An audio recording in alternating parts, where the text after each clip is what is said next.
One of my favorite girl groups is back. Let's check out what Red Velvet has for us this summer on the Culture Study.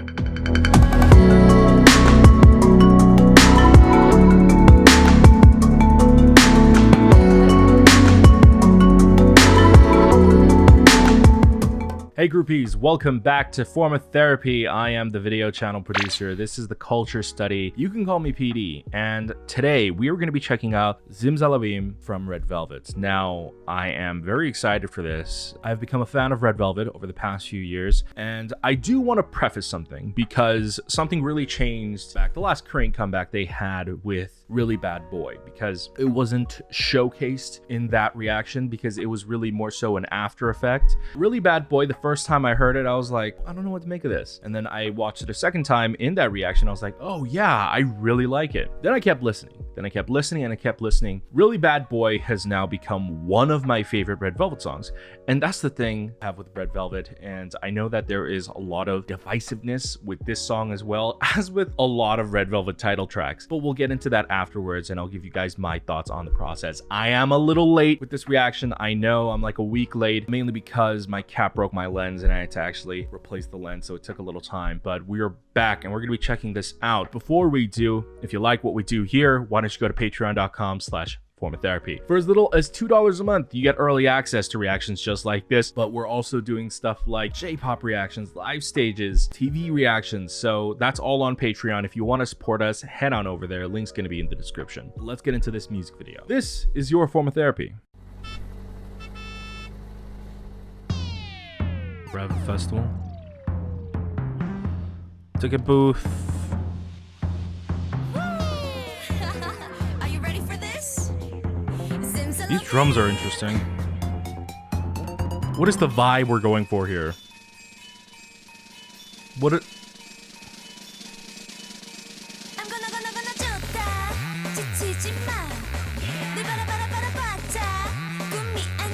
Okay.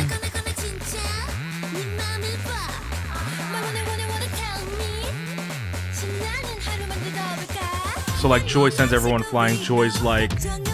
Okay, so they're switching off. Like Joy was like the elevator attendant, but now Yeti is the roller coaster attendant?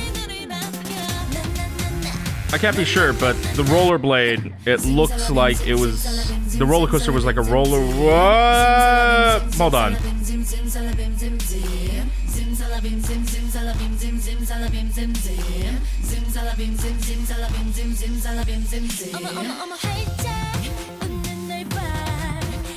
Okay, and then we're just back to like an electro pop beat. What the?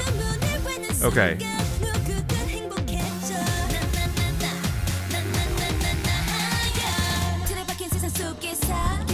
You know, I'm sort of getting like this is an amusement park Disneyland influence. I mean, yeah, the roller coaster, they had to buy a ticket admission to get in. I'm pretty sure it cost way too much.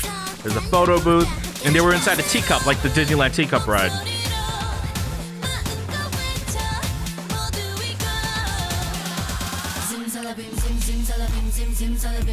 Jesus Christ, what is this?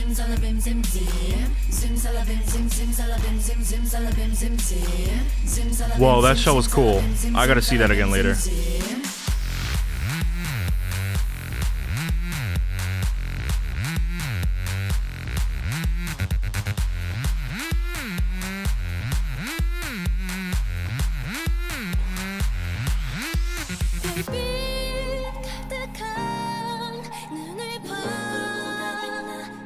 What are these abrupt changes?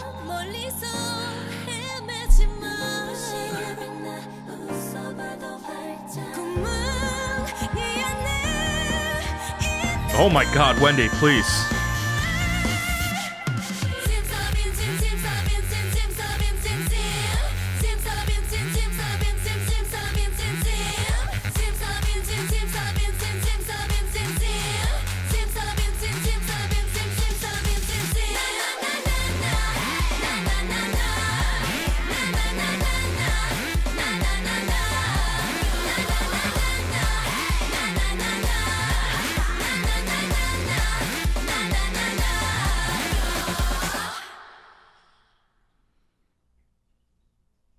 with the initial shock wearing off. We'll watch that again, see what it's like. But so far, it's a giant question mark, exclamation point, question mark. Very confusing. But that is always the case with a lot of Red Velvet title tracks. It's always, it kind of throws you off your balance. You never know what you're really gonna get. So, but now that I have sort of grasped the general trajectory of this song, let's watch it again. All right, here we go.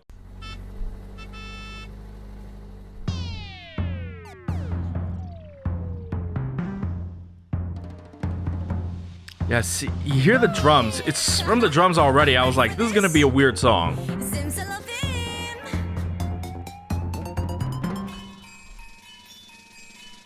And this, I have no idea what this instrument is called. I'm gonna 좋다.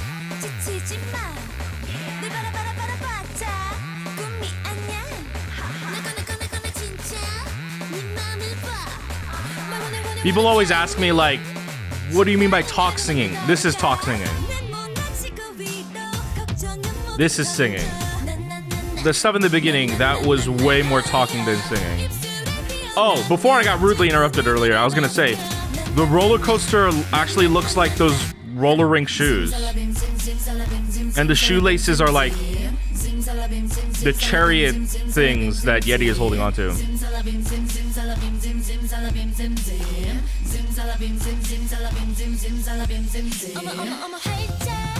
Okay, so that's why they're sitting at the teacup. That transition from the roller coaster to the teacup, that was clever. I like that. Didn't catch that the first time around.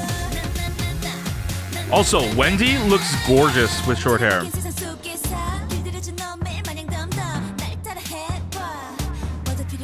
Okay, so I assume this is like their take on like a Hall of Mirrors type thing.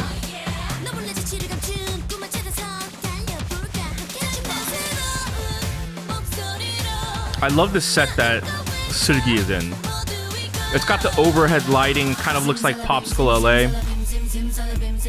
Yeah, they're even controlling the RGB lighting. Provides a very beautiful soft bounce. Ooh, there's like a cool warping effect as they're going back and forth. What the fuck was Wendy wearing?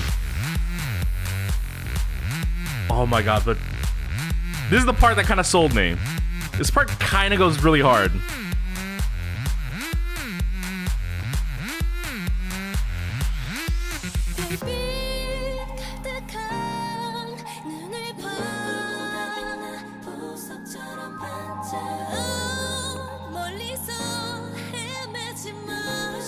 Oh my god, Sugi's bangs. I love her straight bangs. Oh my god, Wendy looks so good.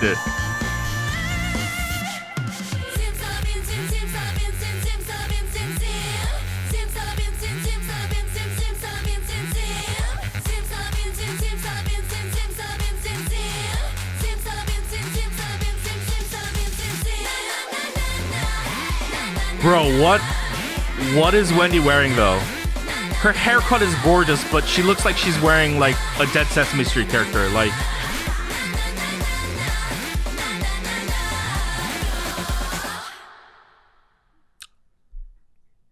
okay.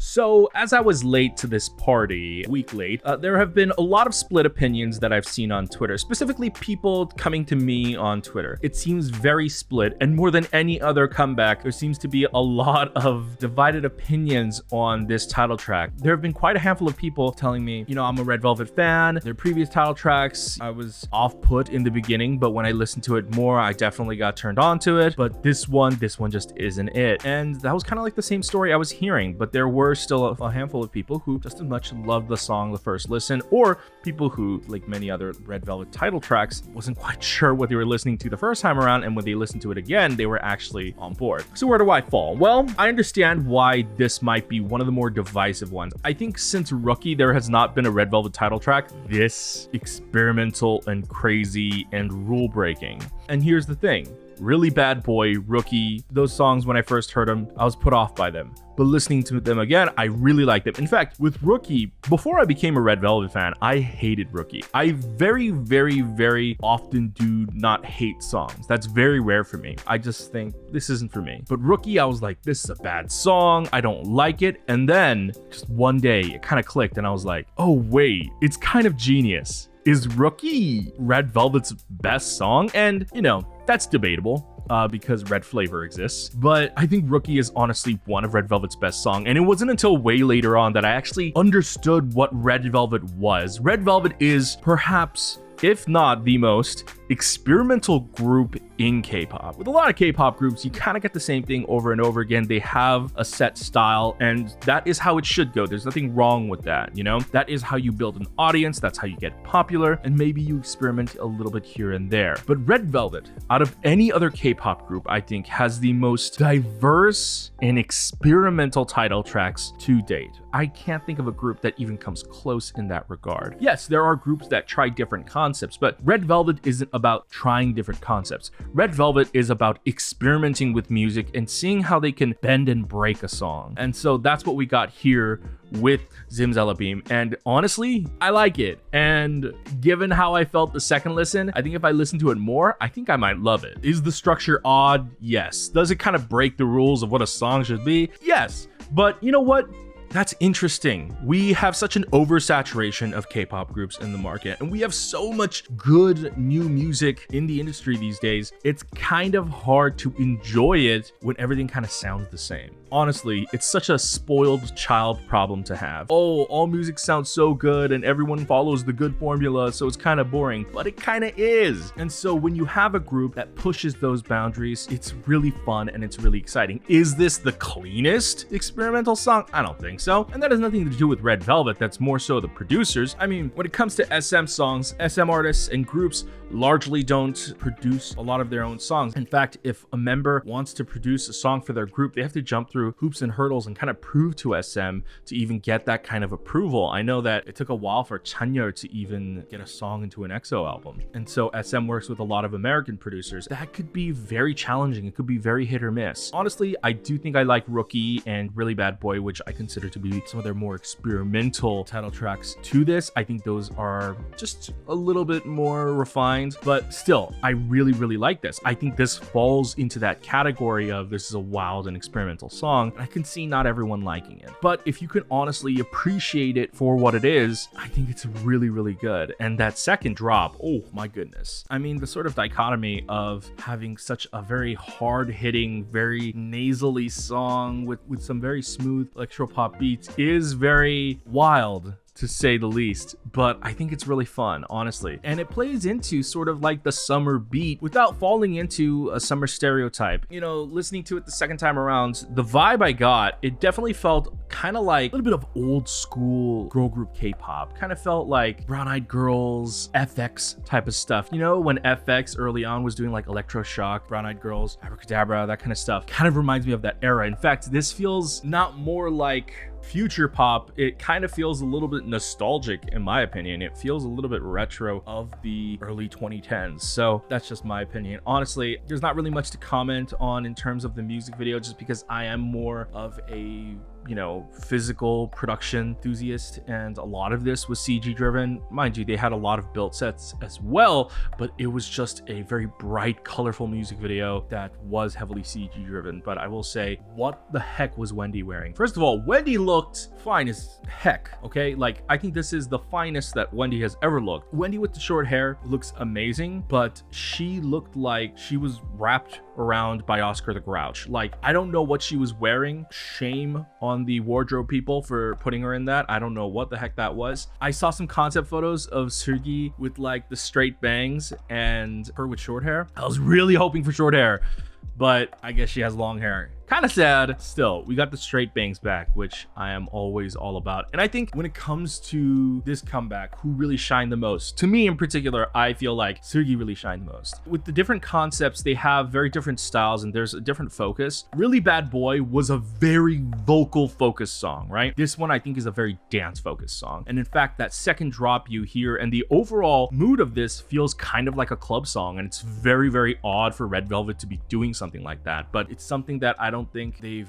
experimented with too much. Definitely not any of their title tracks. I have listened to a majority of their B-sides, but none of their old stuff. So I can't say if their B-sides haven't dabbled with club music. But honestly, besides something like Zoo, they don't really dabble into club music. But this felt very dance heavy and dance focused. And I don't know who's the dancer of Red Velvet. Sergi, I felt like, I don't know, I felt like the camera was in love with her. And I felt like a lot of the shots focused on her. She really had the charisma down. And the dancing, I just felt like Sergi was really bringing her A game when it came to the dancing. But guys, that's just my opinion. Thanks for watching this video. I hope you learned something today on the Culture Study. Let me know what you thought about the song and the music video in the comments down below. Did you like it? What did you guys think? I know it's pretty divisive. Also, if you enjoy what we do on this channel and you would like to support us, please consider visiting patreon.com/formatherapy. For as little as $2 a month, you are helping to support this channel. You get early access to reactions, and for different tiers, we have live stages, we have dance practices, TV reactions, J-pop reactions. So go ahead and check that out over on Patreon. However, supporting us monetarily is completely optional. If you can't do that or you don't want to do that, why don't you consider going ahead and just clicking like down below. Sorry